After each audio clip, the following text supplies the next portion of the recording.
నర్సరావుపేటలోని శ్రీ వాసవి కనక పరమేశ్వరి అమ్మవారి 130 దసరా నవరాత్రులలో 100 రూపాయల లక్కీ కూపన్లు గెలుపొందిన విజేతలకు ఈరోజు అమ్మవారి దేవస్థానంలో మొదటి ప్రైజ్ విజేత భవానీకి 12 గ్రాముల నెక్లెస్, రెండో ప్రైజ్ విజేత సుభాషినికి పీఠం మీద కూర్చుని ఉన్న వెండి విగ్రహం, మూడో ప్రైజ్ విజేత రోషినికి లక్కీ అమ్మవారి విగ్రహాన్ని అమ్మవారి దేవస్థానం అధ్యక్షుడు కొత్తమాసు మోహర్ బాబు, ప్రధాన కార్యదర్శి కొత్తమాసు వెంకటప్పయ్య, ట్రెజరర్ పొత్తూరి వెంకటలక్ష్మి వరప్రసాద్ మరియు కమిటీ సభ్యులు చేతుల మీదుగా బహుమతులు అందజేశారు.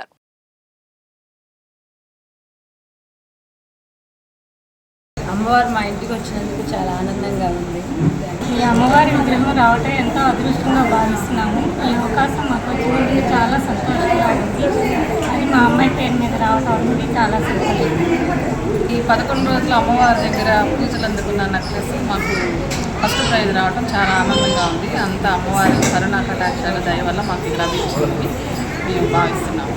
లక్కీ డ్రాలో మన ప్రియతమ నేత ఎమ్మెల్యే గారు చదలవాడ అరవింద్ బాబు గారు అమృత హస్తాలతో తీసిన 3 ప్రైజులకు తాను భవానీ గారు, సుభాషిణి గారు, రోషిని గారికి కైవసం చేసుకోవడం చాలా ఆనందంగా ఉంది.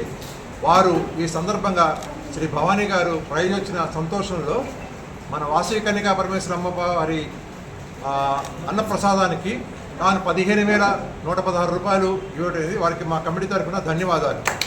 ఈ 11 రోజులు దేవి శరణవరాత్రుల సందర్భంగా అమ్మవారికి అలంకరించిన 12 గ్రాముల సుమారు 1,50,000 రూపాయల వర్తు గల నెక్లెస్, 2857 కూపన్ నంబర్ గల శ్రీ భవానీ గారికి ఆ అమ్మవారి కృపాకటాక్షలతో అదృష్టం వరించింది.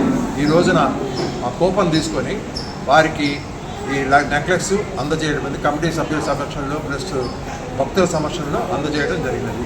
అమ్మవారి దేవస్థానంలో 10 రోజులు దసరా ఉత్సవాల సందర్భంగా అమ్మవారి దగ్గర ఉంచబడినటువంటి సింహాసనంలో ఉండే వెండి ప్రతిమ అమ్మవారి బొమ్మ మన డ్రాతీయగా మన గౌరవ శాసనసభ్యులు చదలవాడ అరవింద్ బాబు గారు అమృతాస్తాతో డ్రాతీయగా సుభాషిణి గారికి ఈ ప్రైజ్ వచ్చింది, రెండో ప్రైజు. ఈసారి ప్రైజులన్నీ కూడా మహిళలకే రావడం ఎంతో ఆనందదాయకంగా ఉంది. వాసవి కన్యకా పరమేశ్వరి అమ్మవారి దేవస్థానంలో 130వ సంవత్సరం దేవీ శరణవరాత్రుల కార్యక్రమంలో భాగంగా మేము అమ్మవారి దగ్గర 11 రోజులు మరి పూజలో ఉంచిన యాంటికిట్ అమ్మవారి విగ్రహాన్ని ఈ సంవత్సరం 3వ ప్రైజ్ కింద రోషిని గారికి అదృష్టం అమ్మవారి రూపంలో అదృష్టం కలగడం చాలా సంతోషంగా ఉంది.